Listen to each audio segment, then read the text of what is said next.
nyonso bapapa balobanga biso ntango ekoki biso sikoyo tomipesa na makambo misato bolingo mibeko isana ntango ekoki amenta alobaki akoningisa mokili ntango wana oyo ezali te maloba nyonso papa alobaki ezokokokana 100 ans ekobota makambo ebele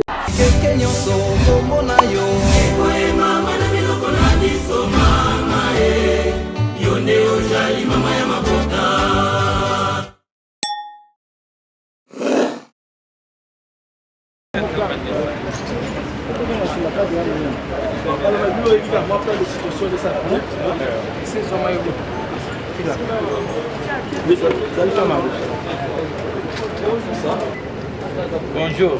Nous sommes très heureux de vous recevoir sur les sorties Arrivé. Alors, pouvons-nous savoir le motif de votre visite? Yes, I have come to Congo now many times. But the last time we went to Nkamba, the New Jerusalem. So this time we have a mega jubilee, mega celebration. It's announcing a movement, the collective peaceful rise of Africa and of Congo.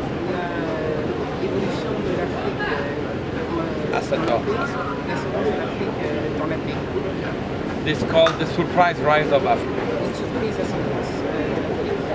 Because now it's time for, please. We start again. Because there is a spirit, you have to catch me quiet. So with your permission,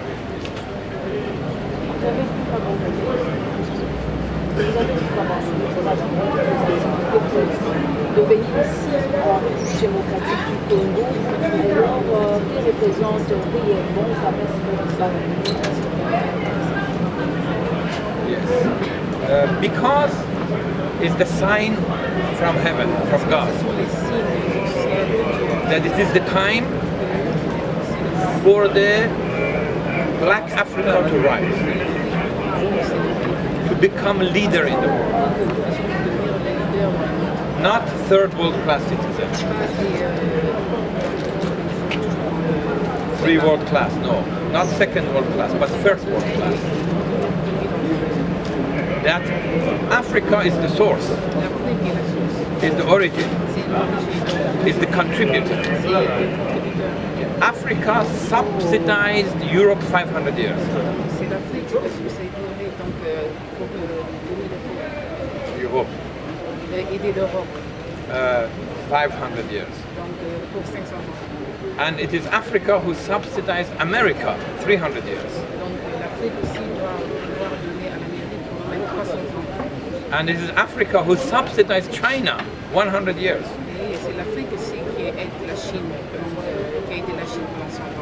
Now the world must see Africa and Congo rise fast. Today, Congo is only $70 billion national economy.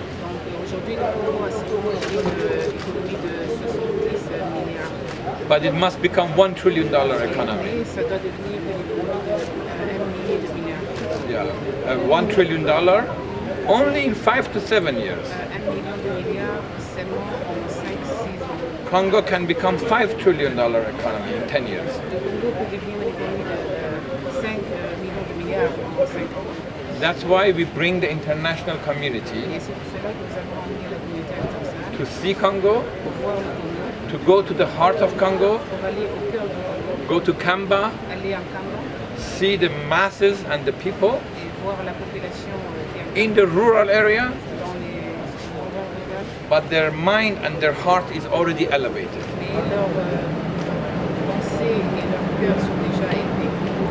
So when we go there, we take the news back to all over the world that it is time for Africa. I call it Africa first. No more America first. No more China first. We love America, we love China. But now it's time for the Africa. and Africa, who is not a follower,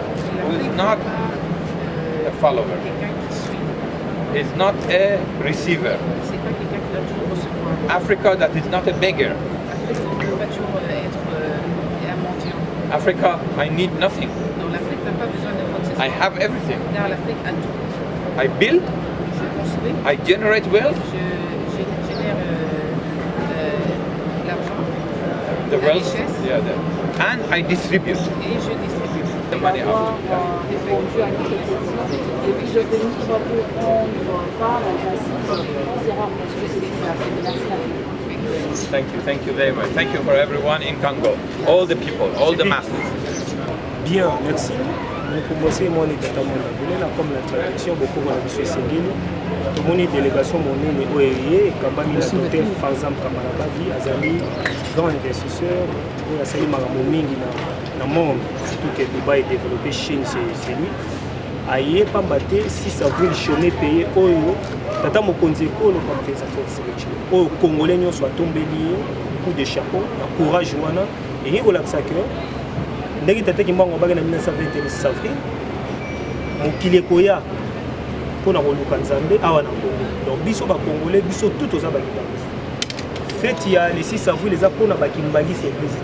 Pona ba chrétien catholique, musulman, protestant, bouddhisme, tout le monde na ba croyant Kimbangu.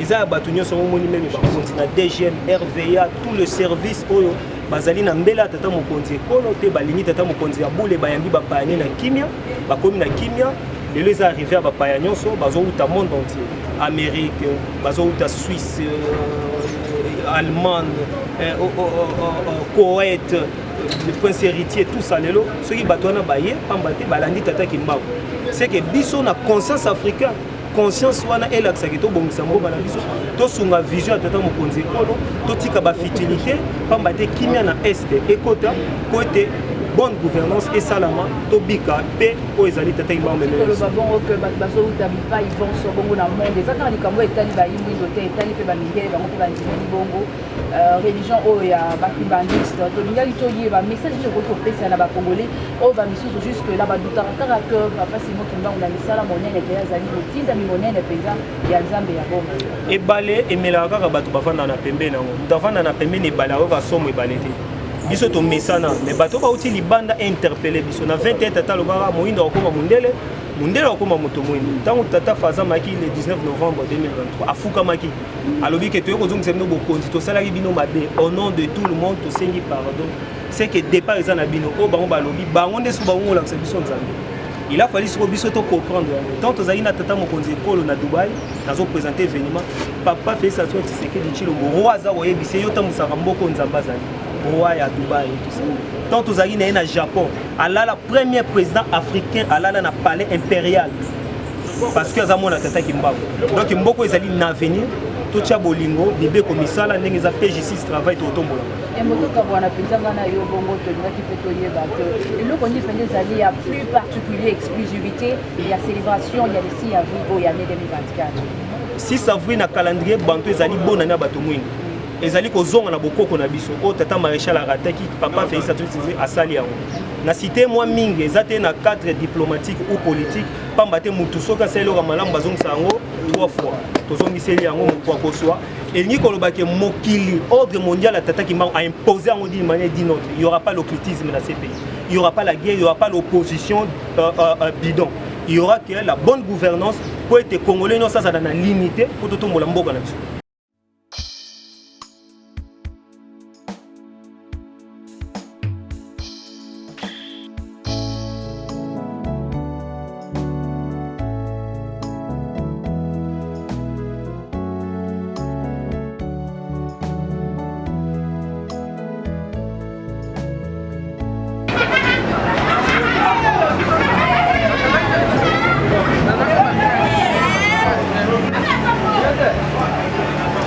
They just gave the kids something, a statue from Iran. Fantastic.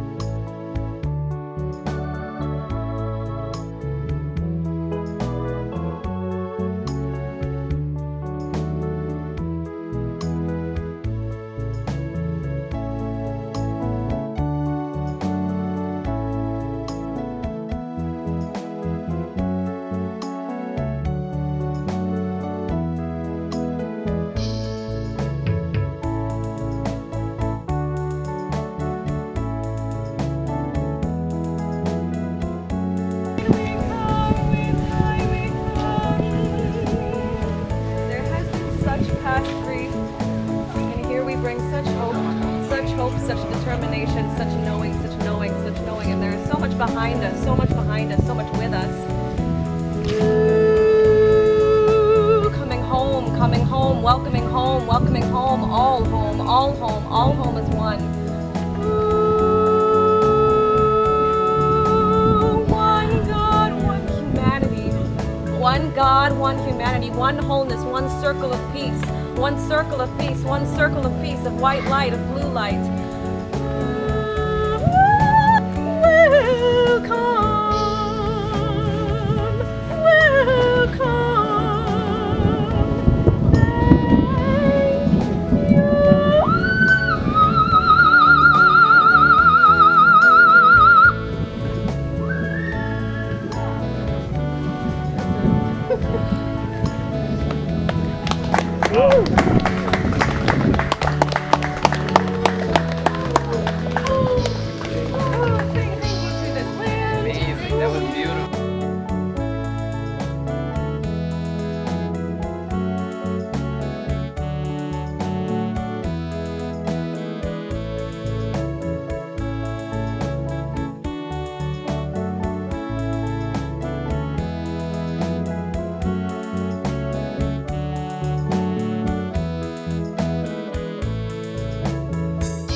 baluka biso te na nsima ya kimbangu tolanda ye tokolanda ye kangani molimo mosantu tolanda ye tokolanda ye kangani molimo mosantu ata mokili ekoningana ningana biso se na nsima ya kimbangu ata mokili ekobaluka baluka biso se na nsima ya kimbangu tolanda ye tokolanda ye kangani molimo mosantu. La papa pasteur pour être à présenter Esika Oyo na Bapana. So we're going to ask the pastor to present this site to our guests. Merci beaucoup. Nakomba tata mwana pe tata molimo santo. Thank you in the name of the Father, the Son and the Holy Spirit. Tusika tuzalinde babengaka Kiemba. So the site we are here, we call it Kiemba. Kiemba elakisi mutambo. Kiemba means Mutambo. Piège. means Piège. someone that can something that can a trap. Yes. Eza mutambo ikangaka pembisi. It's a trap that can also catch a fish. Eza esika mwana ya papa Simon Kimbangu ya mibale ndi ayaki kozongisa nzoto awa. So this is the place where Papa Simon Kimbangu's second child passed away.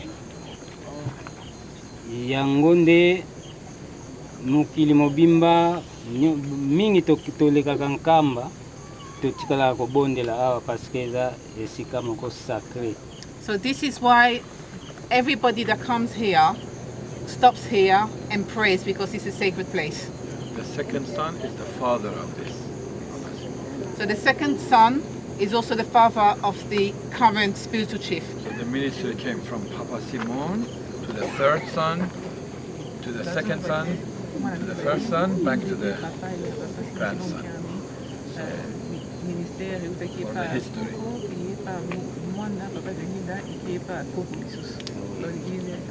It's both the spiritual order, but also the order that represents the rise of the dignity of the black African race. C'est un ordre spirituel et ça fait ordre où ils ont représenté divinité Papa Simon Kimbangu.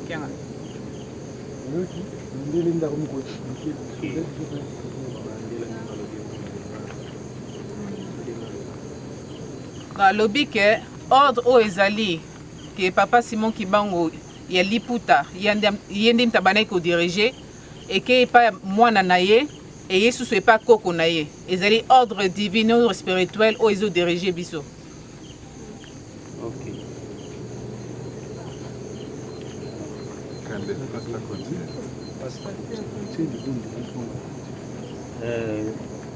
Ndenge toza awa eza esika moko tango paroisse nanu te ezali kaka esobe kaka papa soki bauti Nkamba tango bakomi awa batelemi batikali kobondela mpe baleki koutaka Nkamba mpe bakoleka direct te batelemi babondeli baleki. So back in the days before he even passed away, the three sons of Papa Simon Kimbangu, every time they would leave the holy city Nkamba to go to Kinshasa, there was no church here, there was nothing here, but they used to mystically always stop at this site, pray and continue and back and forth. And that was way before he even passed away. Yangwana eza esika moko sacré yango biso nyonso na loposo loyindo eza lokumu na biso parce que ndenge totangaka na makomi na Bible na Matieke Nkolo Yesu alakaki ba idée ke bukonzi na bino bukonzi na nga na kolongola ngo pa na bino na tinda ngo na rasi mosusu po ebuta mbuma nde yango sikoyo mabota na mabota bazokota Nkamba mpona ko glorifier Nzambe. So this is a place where we are very proud of, because as it says in the book of Matthew, Jesus Christ had said that I will take away what was given to you to give it to another nation, which will make something of it. And the new nation that Jesus had decided to give it to is the black race. Yeah. Yango wana nde ya munamukuse mama ya likambo nde yango wana eza esika moko ya mabonde soki okomia obondela Nzambe akoyoka yo na loposolo yindo na biso loposo mundele. Donc tozaka Nzambe moko tokolanda Tata Simon Kimbangu Kiangani. So this is why this has now become a place of worship. So if you go and pass, you say a little prayer. It's not just for black people, it's for black people and white people. There's only one God, and we believe our God is Papa Simon Kimbangu. Tusamba.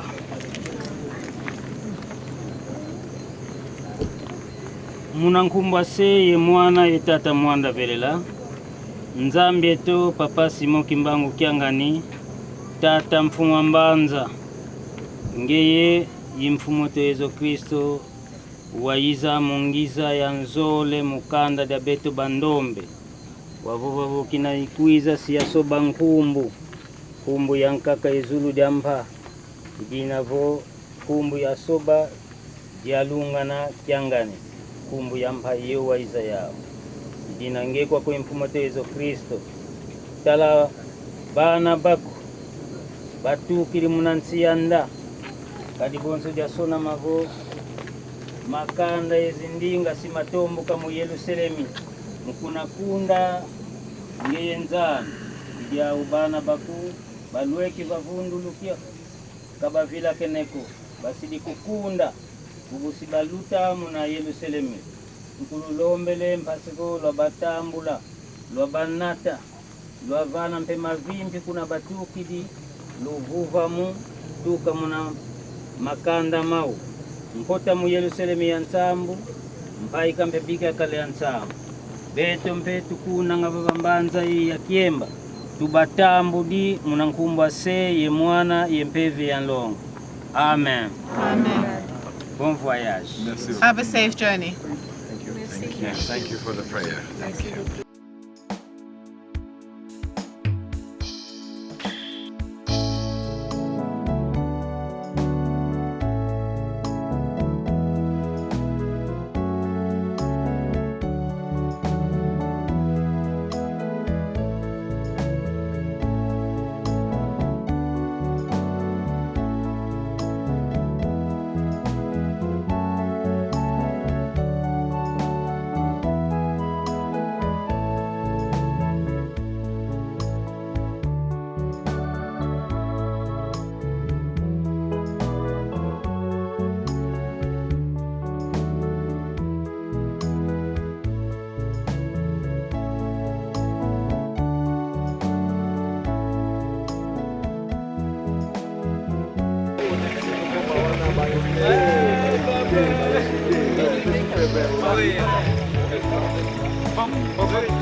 Okay, thank you.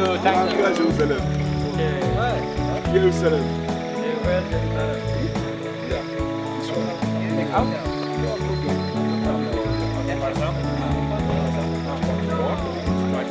Now we walk a little bit.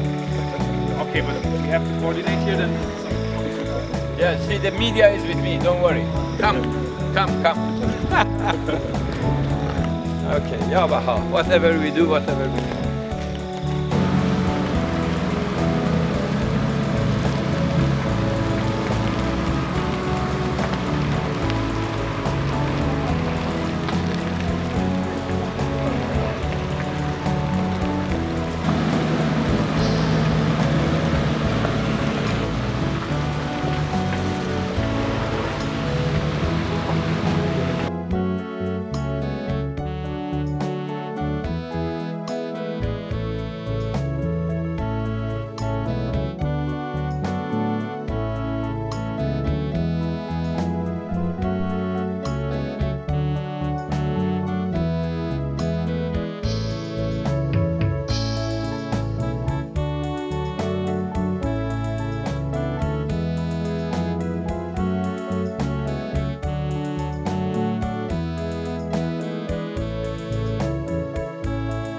Na komba tata mwana pe molimo santo nzambe na biso merci.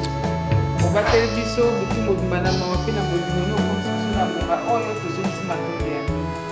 Bandeko bauti mosika na mboka ya poto pe na Kinshasa kokoma na bango na Nkamba na kimia tozongisi matondo ya bino. Mayeba yeli kati na mboka oyo nzambe molimo santo oyo yebi tika etozala na bango protege bango uta séjour na bango kati na mboka esango. Tozeki séjour na bango maboko no papa tike mibimbo na biso kimia tosengi na butu bakino na tongo na kombo ya tata mwana pe molimo santo. Amen. Soyez les bienvenus. Welcome to Nkamba.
Est-ce que vous comprenez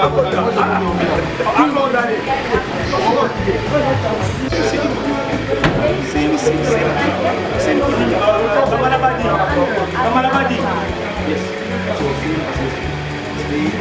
Yes, my dad's Ah, okay, so let's go.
Bazanga sima wazoya.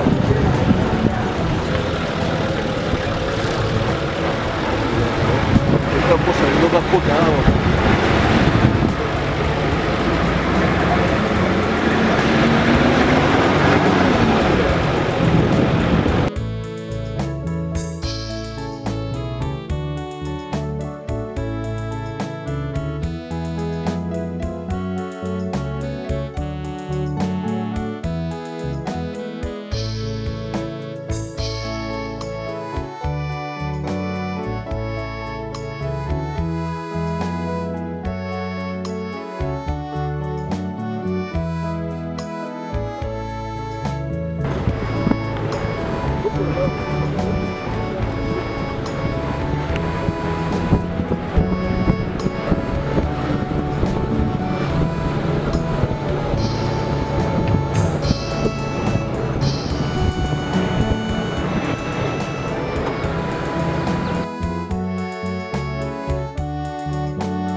On avance.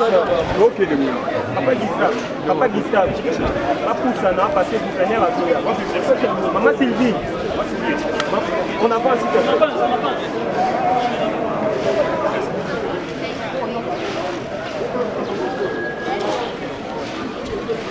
Maman Sylvie.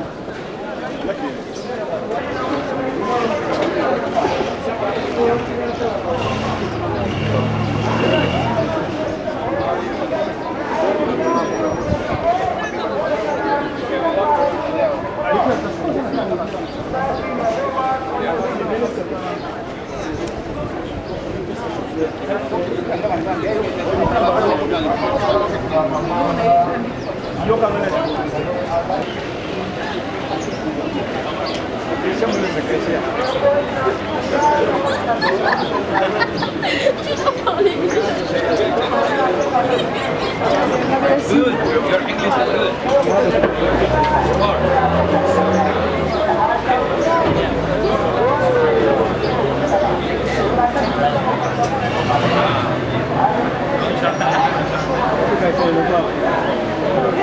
Big man. Good man. Thank you. We are in the Holy Land of Nkamba. Parce que quand les gens entourés dans 9 communes. Quand les gens entourés dans 9 communes. Nkamba is surrounded by 9 hills. Quand la colline à Nkamba des Alissans. There is only this hill that's open. Parce que aux arbres, parce que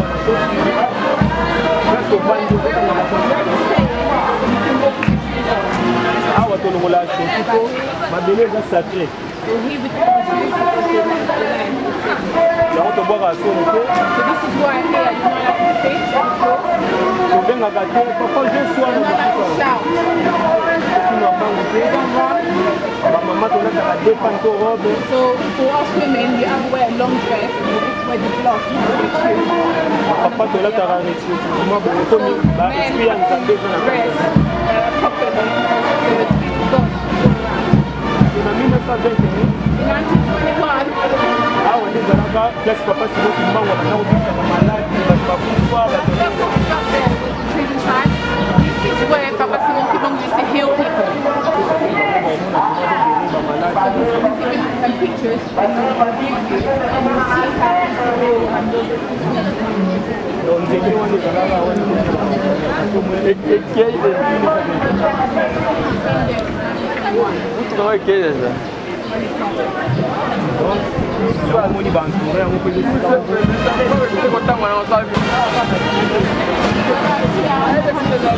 Ils ont une place belle où ils ont guide chargé à autant pour sa vision à relaxation. There's so many sites, but we're going to have a guide that's going to show us what's happening on every site. So if you see the temple, it's shaped kind of like a boat.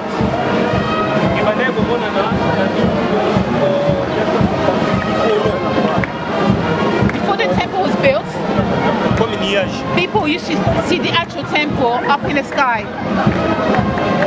Alors, on a dit Papa Simon Kinshasa a tourné à Bangolingi et qui So at the time, everybody could see the temple, even though it wasn't built yet. Everybody could see it up in the sky. So Papa Simon Kinshasa asked all the people in the population, do you want me to build it so that you can get the blessing for it? So elders at the time were very wise, and they said that we want to build it so that we can get the blessing for it. So that's when they started building it, and it was inaugurated in 1981. So this 37 has capacity of 37.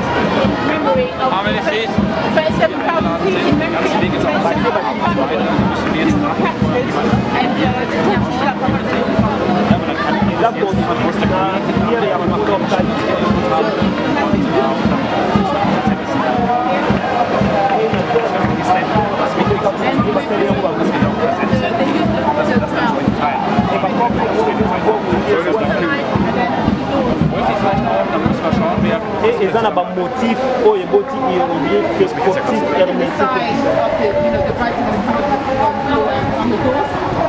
Kanga ba porte wana, kanga ba porte mbango. Yangwana, pour que vous analysez, ba otala ba porte wana kaka na motif na avec une délégation des blancs qui sont ici à Nkamba. Est-ce que vous pouvez nous dire exactement ils sont rentrés combien et ils sont venus pour quelle raison? Oui, c'est le 6 avril 1921 qui a fait commencer ici le président de la République nous a fait plaisir de nous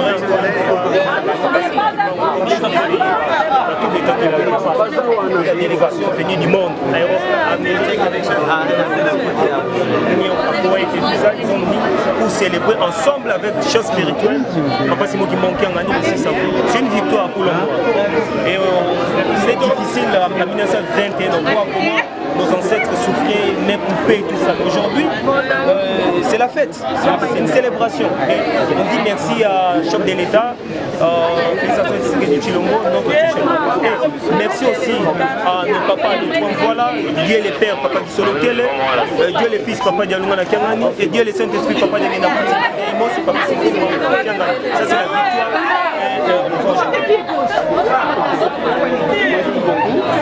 Il y a aussi des délégations qui sont aussi à oui, il y a beaucoup de délégations. Donc, il voulait venir 1000 personnes, mais on sait quand même une 40 personnes. Vu que l'espace et tout ça pour accueillir, ce sont des hommes d'État.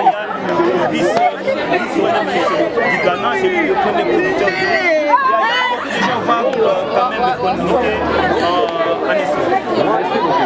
C'est à moi de vous remercier.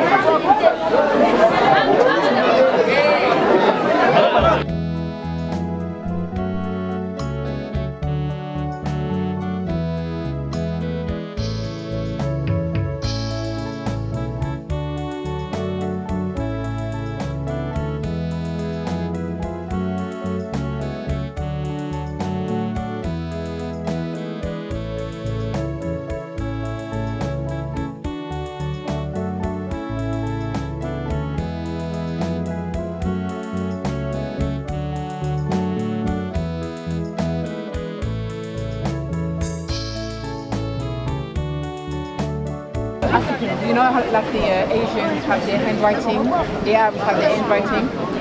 Africans have a handwriting, this is called Malonde, and it was based on this, from that writing, then the map of the museum was created. Donc, les bâtiments sous-sol, so as you see here, we have two ground ça parmi les grands musées d'Afrique. Un bâtiment.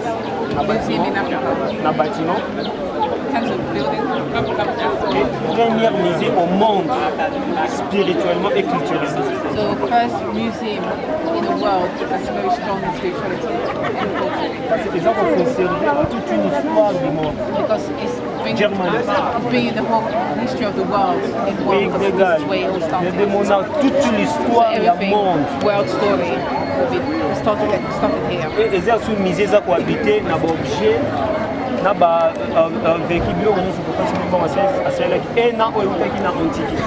in this museum we can have all the objects that Papa used, and everything that was taken away from us by the Westerners, when it comes back, which we've been asking to go back, it will go inside the museum.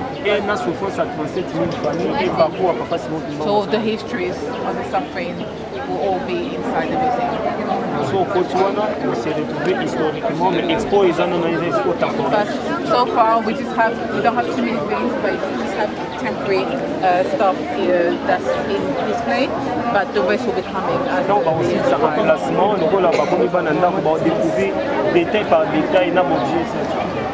So when we finish putting everything in, that's when next time you come, hopefully you see a lot of the things that. 1 minute, I'll say something together. All of this were chosen by God to come here.